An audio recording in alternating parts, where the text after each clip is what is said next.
짧은 구절이라서 열왕기상 1장을 전체 해설하기에는 좀 부족한데, 그래도 부탁이 있습니다. 열왕기 말씀이 그렇게 쉬운 말씀이 아닙니다. 이게 연대가 아주 복잡하고 내용도 복잡합니다. 그래서 말씀을 좀 읽으시면 훨씬 좋습니다. 앞으로 한 짧아야 6개월, 길면 저나 여러분이 죽을 때까지 나눌 수도 있는 어마어마하게 응축된 스토리라 그래서 이게 쉽지 않지만 열왕기상 말씀은 아주 은혜가 큽니다. 여러분, 그래서 열왕기상을 통해서 이제 왕중왕전, 진짜 우리 인간, 우리 인생, 하나님이 어떻게 우리를 바라보시는가 가장 심도 있는 말씀이 되리라는 기대를 갖고 함께 해주십시오. 전에 그 뽀빠이 이상용 씨 아세요? 그분이 이제 지역 프로그램을 운영할 때 그 인터뷰하는 여러 프로그램이 있었는데, 저기 곡성인가 사시는 107세 된 할아버지를 인터뷰를 했어요. 할아버지를 찾아갔어요. 할아버지 하니까 애끼, 할아버지가 뭐냐? 형님이지, 형님. 그래서 형님 몇 살 되셨어요? 그랬더니 7살이래. 107살 아니에요? 100은 너무나 무거워서 집에다 떼고 다니신다는 거예요. 그래서 나는 7살이에요. 이렇게 재치가 있고 그렇게 나이가 많으신데도 아주 활력이 넘치시는 분이셔요. 인터뷰를 하는데 어떻게 이렇게 오래 사셨냐는 거예요. 107세가 되도록. 그랬더니 할아버지가 안 죽어서 그런데 안 죽어서. 너무 할아버지의 이 매력적인 이 인터뷰. 그러다 이제 마무리하고 집을 떠나는데, 할아버지, 아니 형님 저 갑니다. 107년 동안 살면서 마지막으로 묻고 싶은 게, 형님을 욕하고 뒤에서 씹고 비난하고 이렇게 의미하는 사람들 많았을 텐데 어떻게 참았냐는 거예요. 그 모든 스트레스를 어떻게 견뎠냐 했더니 할아버지가 명언을 남겼어요. 냅뒀더니 다 죽었다는 거예요. 자기가 전화를 해봤대, 자기를 씹던 사람들. 근데 싹 다 죽었대. 그러니까 냅두래, 그냥. 냅둬도 아무렇지도 않대. 미운 사람들 있었다는 거예요, 할아버지가. 그런데 놀라운 건 80, 90 되니까 지들이 알아서 다 죽더래. 근데 왜 그 사람들 때문에 스트레스 받고 왜 그 사람들 때문에 자꾸 마음이 화병이 도냐 이거예요. 여러분, 이 할아버지의 이 유머스러운 답변이 인생에 엄청난 해악을 갖고 있다는 게 느껴지시죠? 불과 한 10년, 20년 더 살아도 우리 인생을 들여다보는 눈이 이렇게 넓어지거든요. 근데 만약에 우리가 하나님의 눈으로 우리 인생을 들여다보면 이건 진짜 우리 인생이 엄청납니다. 여러분, 성경이 진짜 위대한 게, 성경은 우리 인생을 들여다보기에는 눈을 열어줘요. 성경은 하나님을 위한 책일까요? 인간을 위한 책일까요? 인간을 위한 책이에요. 성경을 종종 너무 귀하게 여겨. 제가 그 마음은 인정을 합니다. 성경을 아주 소중하게 여겨서 닳을까봐 열어보지도 않고 그대로 두고 계신 분들 계셔. 이건 성경을 귀하게 여기는 게 아니에요, 솔직히 말하면. 성경을 귀하게 여긴다는 건요, 이거를 진짜 나에게 주신 말씀으로 알고 읽는 걸 말해요. 성경을 읽으면 눈이 열립니다. 인생을 보는 눈이 열립니다. 그래서 바뀝니다. 뭐가 바뀔까요? 우리의 관점이 바뀝니다. 인생관, 행복관, 물질관, 가치관, 세계관, 그리고 인간관계에 대한 여러 관점들이 완전히 바뀝니다. 왜냐? 내가 보던 인생과 하나님이 보는 눈이 확연하게 다르거든요. 그러니까 오늘부터 전할 이 열왕기서가 대단히 매력적인 게, 인간의 모습을 그대로 드러내주면서 하나님의 눈을 여기에다가 다 보여주고 있어요. 열왕기서는 복잡합니다. 다윗 왕이 죽고 이제 그 뒤에 솔로몬 왕을 시작해서 수많은 이스라엘의 열왕의 역사예요. 근데 그 열왕들이 보통 한 20명 이상이니까 엄청나게 복잡합니다. 연대도 길어요. 그리고 왕들의 이름이 특히 어려운 게, 이름이 똑같은 왕들이 너무나 많아. 그래가지고 이놈이 그놈 같고 그놈이 이놈 같고 이게 읽다가 너무 헷갈리거든요. 게다가 연대가 좀 꼬인 것도 많고요. 한 나라가 아니라 나중에 보면 북쪽 이스라엘 이야기하다가 갑자기 남쪽 유다 이야기하고 이게 왔다 갔다 하니까 열왕기 상하서는 대단히 어려운 책인데, 이거를 도전한다는 것은 여러분 기뻐하고 기대하십시오. 성경의 거의 2분의 1을 이해하는 정도의 깊이가 옵니다. 그리고 열왕기서에는 뭐가 같이 녹아 들어가 있냐면 선지서가 녹아 들어가 있어요. 우리가 그렇게 어려워하는 호세아, 미가, 또 학개는 이제 나중에 포록이지만 또 이사야, 예레미야, 또 이런 선지서들이 다 열왕기 상하 스토리에 있는 거죠. 그러니까 제가 앞으로 얼마나 걸릴지 모르겠어요, 이걸 나누는데. 근데 제가 그걸 나누면서 선지서도 갖다가 같이 인용하고 할 텐데, 아무튼 해볼게요. 여러분 말씀을 읽으시면 따라오십시오.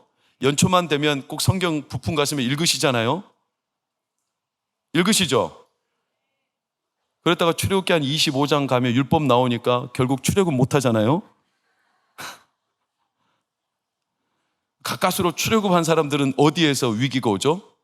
레위기에서 위기가 오잖아요. 열왕기서도 마찬가지예요. 이게 만만하지 않아요. 그러나 아주 우리의 인생을 하나님의 눈으로 들여다보는 이 지평이 생기는 겁니다. 있는 그대로. 그래서 성경의 위대함은 사람의 인생을 있는 그대로, 보통 영웅전, 위인전은 꾸며서 저자의 어떤 편집 의도가 있죠. 그래서 나쁜 얘기는 빼버려. 좋은 얘기만 막 넣어놔. 근데 성경은 있는 그대로. 그래서 놀라운 게 열왕기서 시작이 1장인데 1장 1절에서 4절이 어떻게 시작합니까? 다윗 왕이 나이가 많아 어땠다? 늙었다. 그래서 이불을 덮어도 어떻다? 따뜻하지. 여러분 웬만한 위인전이 이렇게 시작하는 데가 어디 있어요? 다윗 왕의 초라한 모습. 우리가 생각할 땐 다윗 왕은 그렇게 위대하고 골리앗과 맞짱 떠서 내가 가장 존경했던 인물이 다윗인데, 이 다윗이 이 노년에는, 말년에는 자기 몸이 추스려지지가 않아요.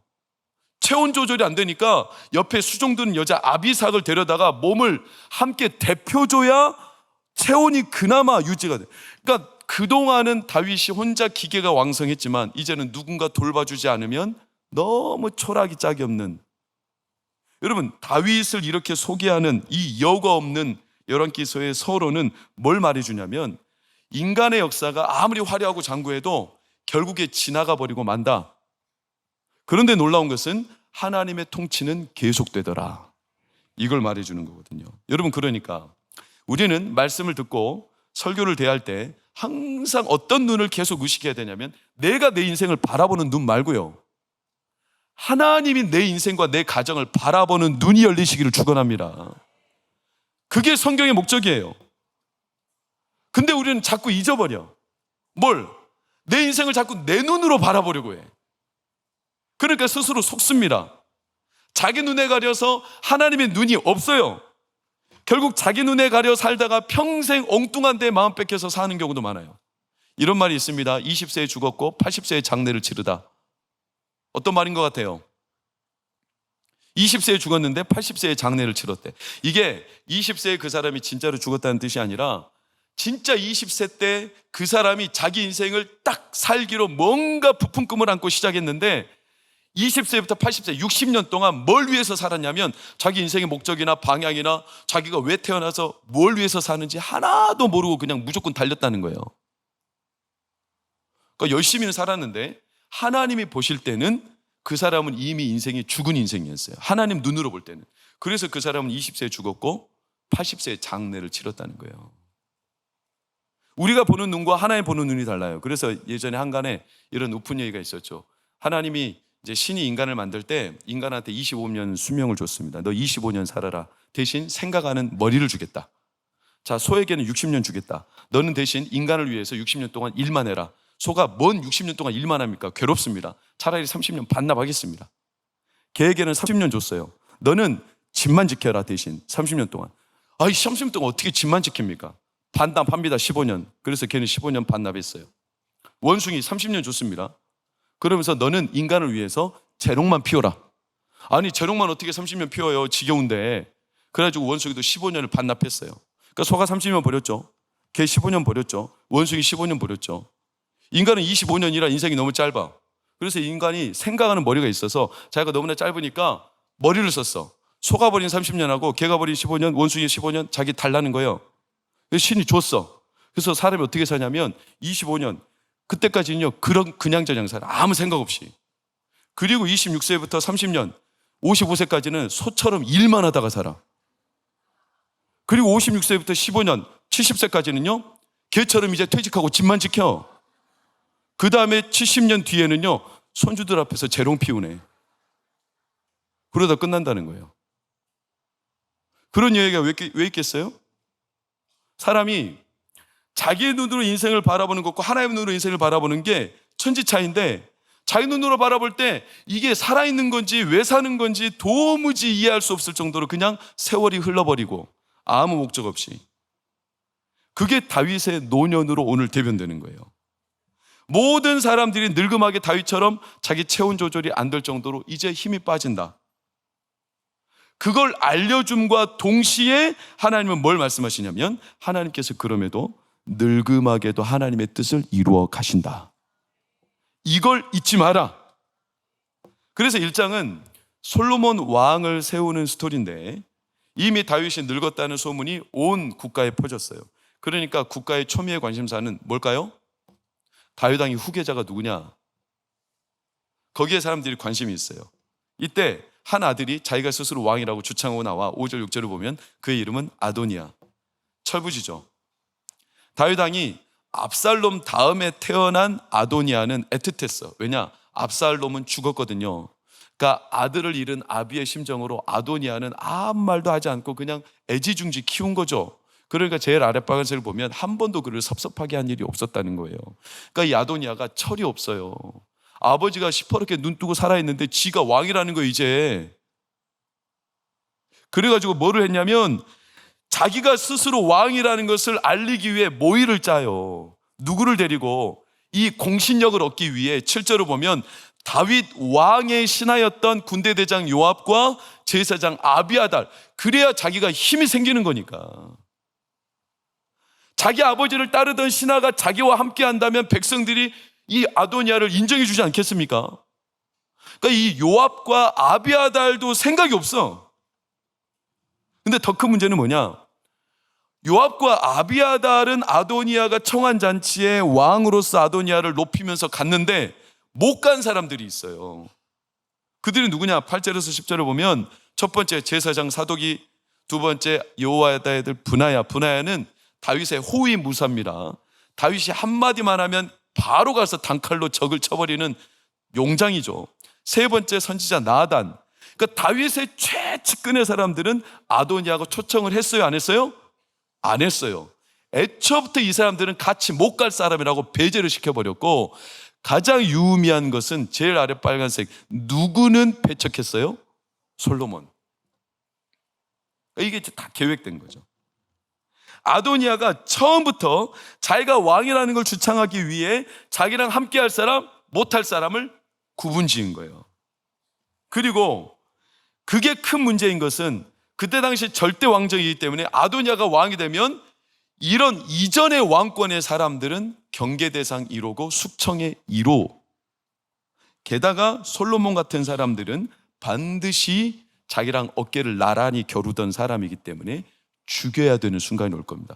그러니까 오늘 밧세바가 아도니아가 이런 일을 벌였다라는 소식을 듣고 밧세바가 다윗 왕 앞에 갔을 때 하는 말이 오늘 보면 20절 21절에 나오잖아요. 뭐라고 합니까?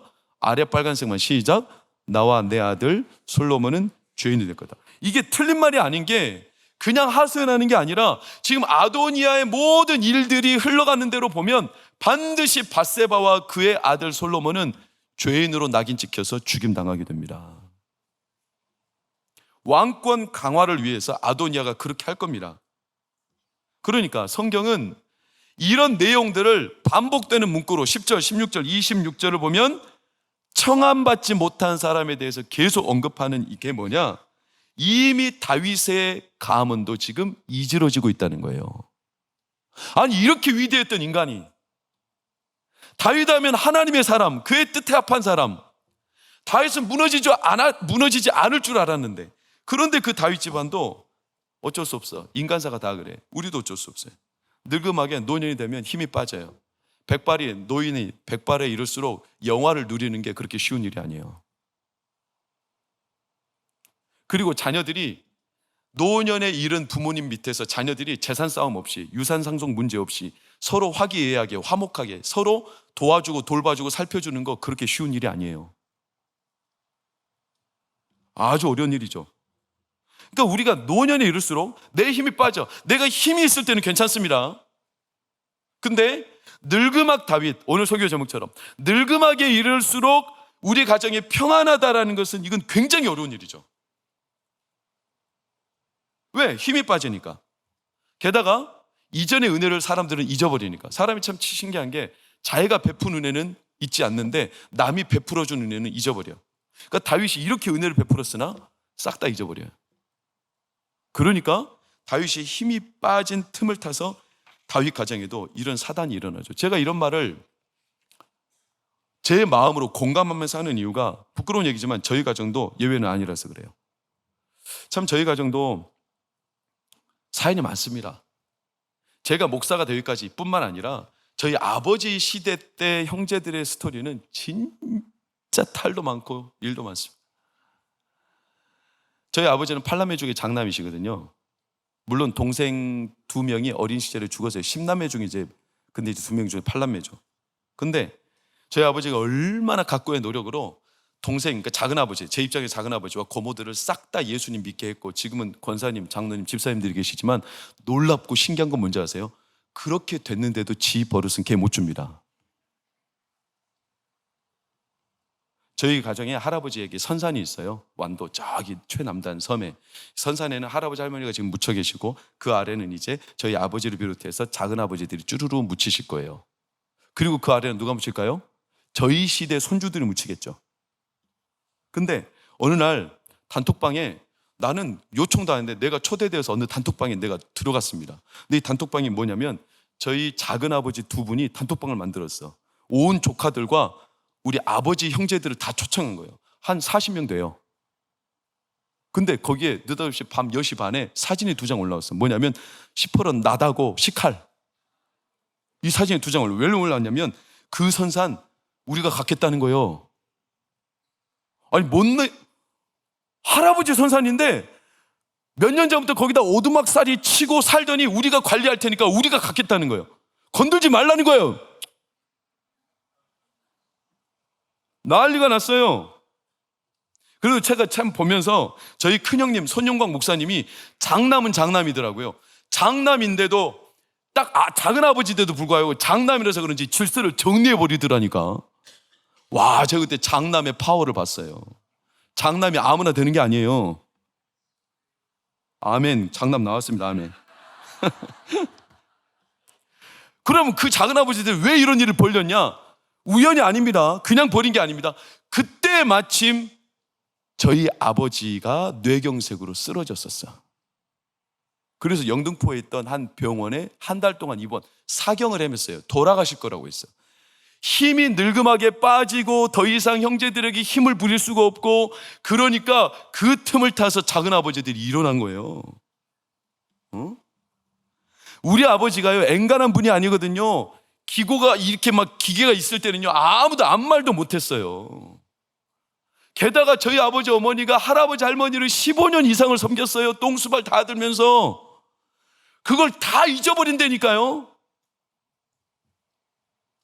사람이 그래요. 늙음하게 힘이 빠지면 사람들이요 무시해. 그리고 틈을 노려. 나는 뭔 죄요?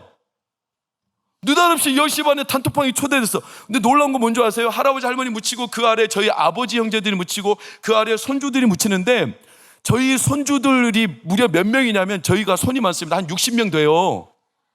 저희 형제들이, 그러니까 사촌들이 모이면 볼만하죠.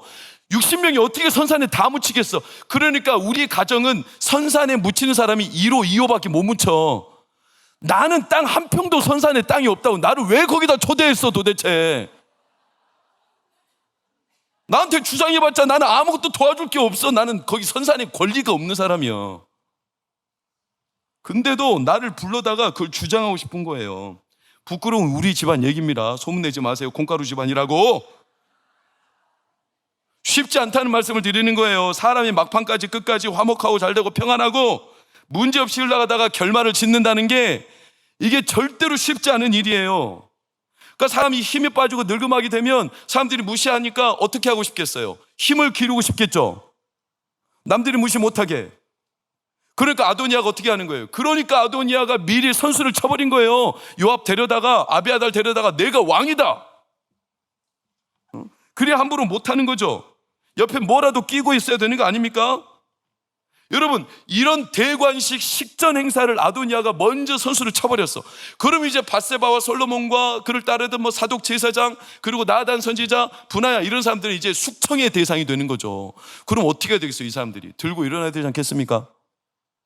어디 감히 다윗 왕이 하면 늙음하게 있다고, 너희들이 함부로 왕이 되겠다고, 이렇게 서로 이제 완력 싸움, 편가르기 해가지고 싸워야 될 텐데, 놀라운 건 다윗 그 아들 그리고 측근의 이 나단 선지자나 솔로몬이 그렇게 안 하고요, 뭐 하냐면 다윗한테 들어가서 다윗의 중심을 확인합니다. 이 말즉슨 다윗은요 평생 뭘 가지고 살았죠? 말씀대로 산 사람이죠. 그러니까 이들은 알아요. 다윗이 적어도 지금 늙음하게 힘이 없지만 하나님은 다윗을 통해서 말씀대로 일하실 줄 믿는다는 겁니다. 왜냐, 다윗의 인생을 보면 말씀대로 살아왔고, 말씀대로 살아왔던 다윗이 아무리 늙음악이라도, 오늘 설교 제목처럼 늙음악 다윗이라도 다윗은 늘 그런 말씀대로 살았음을 이들은 신뢰하는 거죠. 그러니까 말씀대로 촉구하는 겁니다. 다윗 왕이시여, 당신의 뜻은 뭡니까? 지금 이에는 이, 눈에는 눈, 그 아도니아 세력과 맞짱 떠도 지금 시간이 모자를 파네. 나단 선지자는 밧세바를 먼저 들여보내고, 당신이 먼저 왕에게 여쭈십시오. 내가 나중에 들어가 당신의 말에 힘을 실어서 왕에게 촉구하겠습니다. 그래서 14절을 보면 나단이 말하는 거예요. 나단이, 나도, 이게 나단이거든요.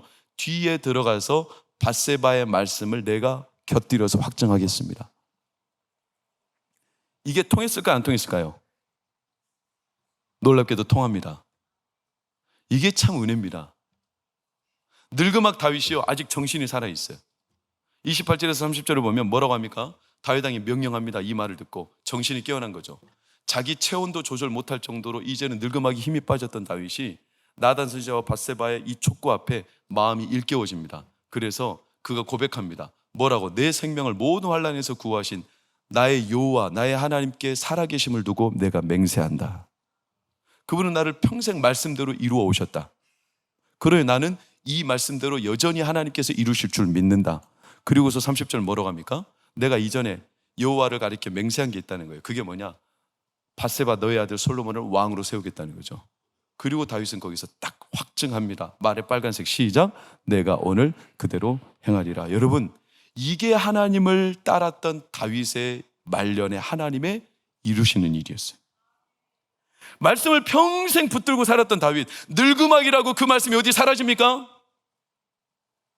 사랑하는 우리 성도님들, 이제 시대가 가고 그리고 세대가 바뀌고 점점 나는 늙음악에 빠져 힘이 사라지고, 그래서 내가 어딘가 무시당하고 내가 뭔가를 붙잡아야 세상을 이길 수 있고 잘되게 큰 소리 칠 수 있다라는 이런 현혹된 소리에 빠지지 않기를 축원합니다. 평생 말씀대로 하나님이 이끌어 오셨음을 신뢰하십니까? 하나님은 여전히 그 말씀대로 이끌어 가십니다. 늙음악 다윗이 아니라 늘 그런 다윗으로 사는 게 하나님의 뜻이었습니다. 하나님은 그대로 이루시죠. 솔직히 지금 다윗을 제끼고 아도니아가 왕이 돼도 이상하지 않은 상황이에요. 그런 하나님은 다윗의 인생에 여전히 하나님의 말씀대로 이루시는 그 뜻과 영광을 포기하지 않고 계시는 겁니다. 왜냐? 하나님은 이사야 46장 10절을 보면 하나님은 자기 뜻을 세우십니다. 그 기뻐하는 뜻을 우리를 통해 이루십니다. 이게 너무 감동적이고 이게 너무 큰 위로죠. 여러분, 얼마나 위대합니까? 우리는 변덕스러워요. 우리는 힘이 빠지면 금세 무너져요. 우리는 깨지기 쉬워요. 우리는 넘어지기 쉽습니다. 그렇죠? 우리는 힘이 빠지면 금세 마음이 약해집니다. 어제 들었던 말씀도 오늘 상황이 나빠지면 금세 잊어버립니다. 눈을 감으면 믿음이 생기는데 눈을 뜨면 현실 때문에 무너지는 게 우리입니다. 오늘 말씀을 이렇게 제가 전해도 어쩌면 오늘 다음 주까지 갈 필요도 없어. 저 문 밖에 나가면서 다 설교 잊어버릴 거예요. 기억 못해요. 그렇게 듣고 또 듣는데도 우리는 또 잊어버리고 또 변덕을 부리고 또 깨지고, 말씀을 여기에 채웠는가 싶었더니 어디가 온데간데 없이 사라져버리고, 이렇게 흔들리고 약해 빠진 우리인데도 불구하고 하나님은 그런 우리를 하나님 말씀을 이루는 도구로 세우십니다. 이게 위대함이죠. 하나님의 말씀을 그대로 이루시기 위해 우리를 선택하신 거죠. 여러분, 그래서 끝내 하나님은 우리를 통해 하나님의 말씀을 담아내시고 성취하시죠. 이게 얼마나 큰 복인 줄 아십니까? 그렇게 우리 인생을 바라보면 우리 인생이 달라 보이는 거예요. 내가 바라보는 인생이 아니에요. 그래서 이것저것 힘이 빠져서 처절하다 생각할 이유가 없어요. 왜? 늙음하게 내가 가진 게 이제 뭐냐? 사람들한테 버림당하고 무시당하고, 하나님께서 우리의 삶에 그렇게 힘이 없어서 나를 여기까지 인도하신 게 아니에요. 하나님은 여전히 우리와 함께 하십니다.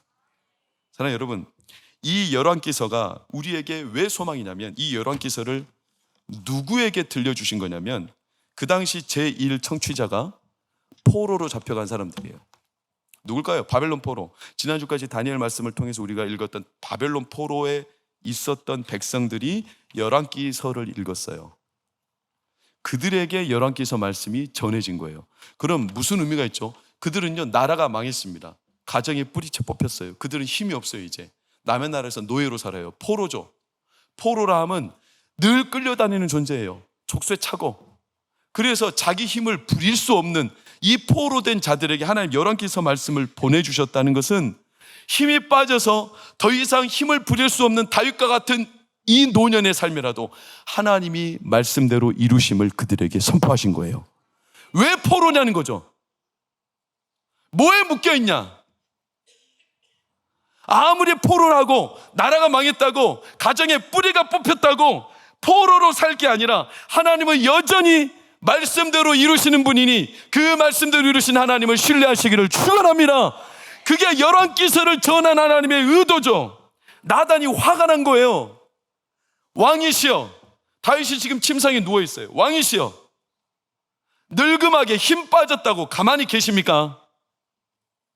지금 저 아도니아가 지가 왕이 되겠다고 저 난리법석을 떠는데, 왕은 이제 힘 없고 늙음하게 아무 힘을 부릴 수 없는 이 이빨 빠진 사자와 같다 가만히 계십니까?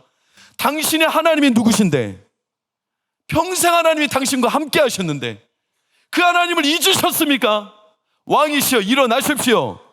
하나님이 여전히 당신과 함께 하십니다. 여러분, 나단이 이 말을 전한 거죠. 나단이 이걸 왜 전할 수 있었냐면, 나단에게는 확신이 있어요. 다윗은요, 망했던 적이 있죠. 언제? 밧세바를 범했을 때 망했어요. 인간적으로 최악이었어요.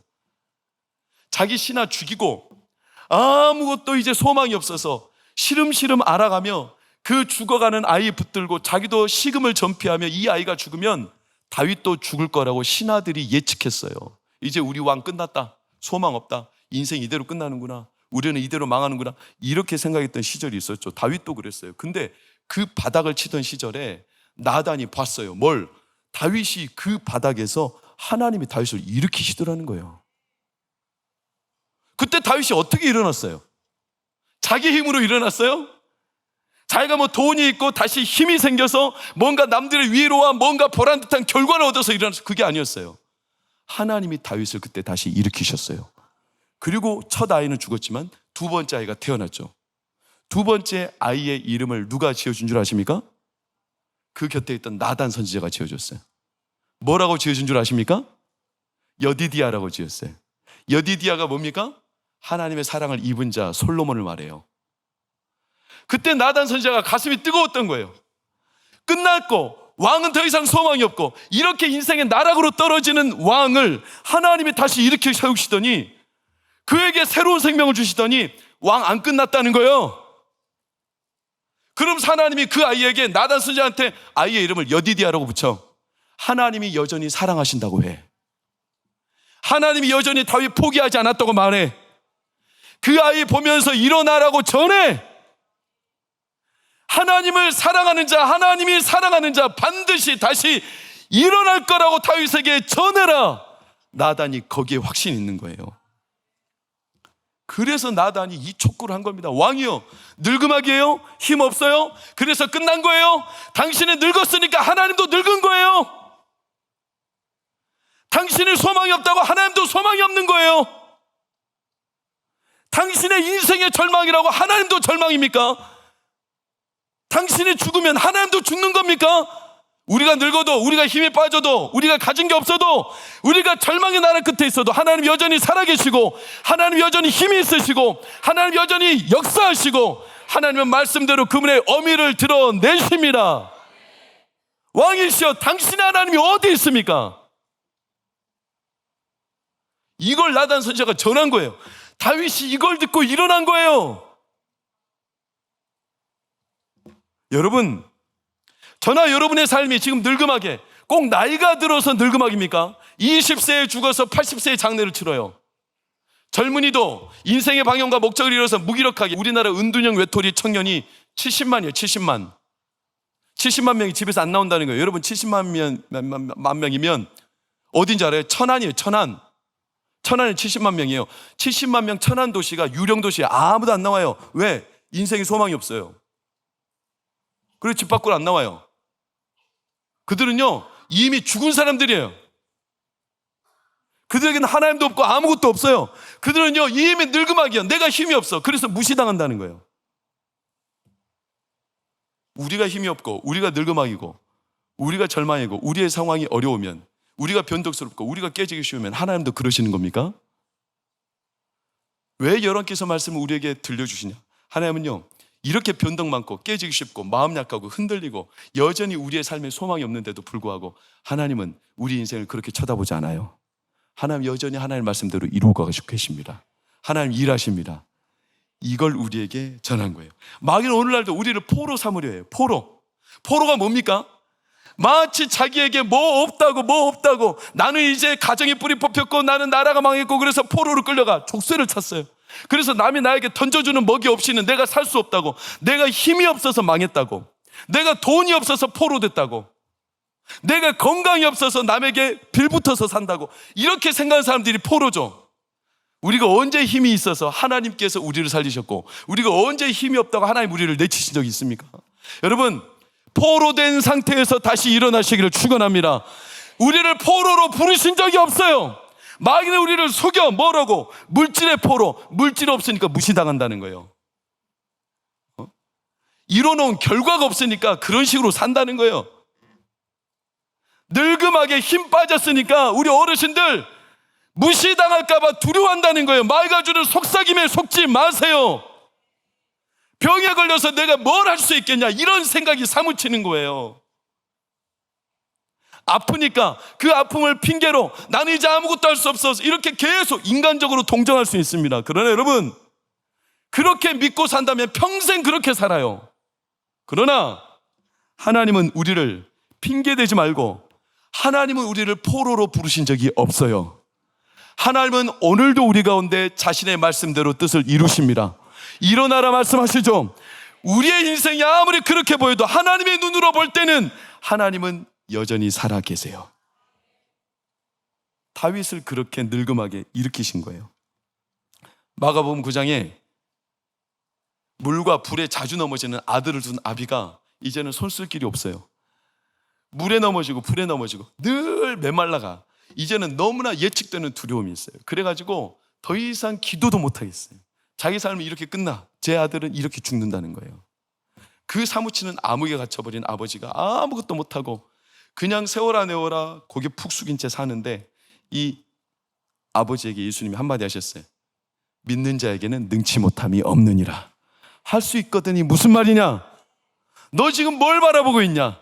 뭐의 포로가 된 거냐? 언제 하나님이 네 아들을 물과 불의 포로로 삼은 적이 있느냐? 할 수 있거든이 무슨 말이냐? 믿는 자에게는 능치 못함이 없느니라. 아버지가 자기도 답답한 거예요. 보고 싶은데 자기 눈 안에 가려진 것들이 너무나 많아. 왜? 그 귀신은 눈 멀게 하고 귀 멀게 하는 귀신이었거든. 귀신이, 마귀가 그의 눈과 귀를 가려가지고 하나님을 쳐다보지 못하게 10년 20년을 속여왔는데, 아버지가 너무나 답답하니까 예수님 발 앞에 엎드려서 주여, 나의 믿음 없음을 불쌍히 여겨 주십시오. 나에게 믿음을 주십시오. 여러분, 우리가 아무리 사방팔방 막혀 있어도, 내가 힘이 빠졌고 내가 아무리 고통 속에 있어도, 여러분의 삶이 끝난 것처럼 보여도 하나님 끝나지 않았습니다. 하나님 살아 계십니다. 그렇다면 적어도 우리 힘으로 일어설 수는 없지만 한 가지는 할 수 있어요. 하나님, 내 믿음 없음을 불쌍히 여겨 주십시오. 내 믿음 없음을 불쌍히 여겨 주십시오. 내가 오늘도 고통 속에, 내가 오늘도 두려움 속에 또 눈을 뜨면 어떻게 될까봐 불안. 그런 저를 불쌍히 여겨주십시오. 제 눈에 현실이 아니라 현실을 뚫고 들어오시는 하나님이 보이게 해 주십시오. 내 가정, 내 삶, 내 아내, 여러분의 자녀, 내 눈으로 보는 게 아니라 하나님의 눈으로 보여지게 해 주십시오. 하나님이 그를 그렇게 보여주세요. 기도 외에는 이런 유가 나갈 수 없느니라. 예수님이 귀신을 쫓아내버렸어요. 여러분, 얼마나 감사한 대목입니까? 기도 외에는 이런 귀신과 두려움과 문제가 끝날 수 없느니라. 만약에 예수님이 그 앞에 그 아비한테 너에게 돈 100억이 없다면 100억 외에는 이런 문제가 해결될 수 없다, 우리 가운데 누가 소망이 있겠어요? 너의 가문에 국회의원 한 명이라도 없다면 이런 문제 해결될 수 없다, 우리 해결할 수 있겠어요? 네 인생에 단 한 번도 죄를 안 지었어야만 가능하다, 우리 소망이 있겠습니까? 근데 예수님은 다른 거 안 따지셨어요. 기도 외에는 이런 유가 나갈 수 없느니라. 다른 거 아무것도 필요 없다. 하나님이면 충분하다. 하나님을 바라봐라. 너의 눈으로 인생이 끝난 것처럼 보여도 하나님이 여전히 살아계시니, 하나님의 눈으로 우리를 바라보면 늙음하게 빠진 우리 사랑하는 어르신들, 이제 세대가 바뀌고 시대가 바뀌고 내 가정 끝난 것처럼 보이는 상황이라 할지라도 하나님은 여전히 우리 인생을, 우리 가정을, 여러분의 삶을, 여러분의 자녀를, 여러분의 고통 속에 빠져서 도무지 이룰 수 없는 이 현실도 하나님의 눈으로 바라보면 끝이 아니니까 하나님은 그 속에서 하나님의 눈으로 우리의 삶을 일으켜 주십니다. 해방시키세요. 망한 게 아니에요. 끝이 아니에요. 사랑하는 여러분, 이 하나님을 오늘부터 다시 회복하시기를 축원합니다. 다윗 왕이 일어났어요. 35절 선포하죠. 뭐라고? 내가 그를, 솔로몬을 세워 이스라엘과 유다의 통치자로 지명하였느니라. 왕의 통치는 힘이 있어요. 왕의 지명은 그때부터 권위를 바래요. 왕이 지명하면 아도니아와 같은 악의 세력은 오합지졸처럼 흩어져 버려요. 오늘 예수님이 우리 가운데 왕으로 통치하십니다. 예수님이 저나 여러분을 지명하셨습니다. 끝날 때까지 끝난 거 아니라고 말씀하십니다. 그러니 여러분 가정 망한 거 아니에요. 죽을 병 걸렸어도 끝난 거 아니에요. 내 자녀가 아무리 신세가 세상에서 내놓을 거 없어도 하나님의 눈으로 볼 때 그런 거 아니에요. 오늘부터 다시 하나님 앞에 눈을 드십시오. 예수님께서 왕으로 통치하사 오늘 지명하실 겁니다. 내가 너를 지명하여 불렀나니 너는 내 것이라. 하나님은 자신의 것을 포기하지 않으십니다. 그리고 일으키십니다. 암흑에서 빛으로 나오게 하시고 평강의 주님께서 속히 사단을 너희 발 아래 상하게 하실 겁니다.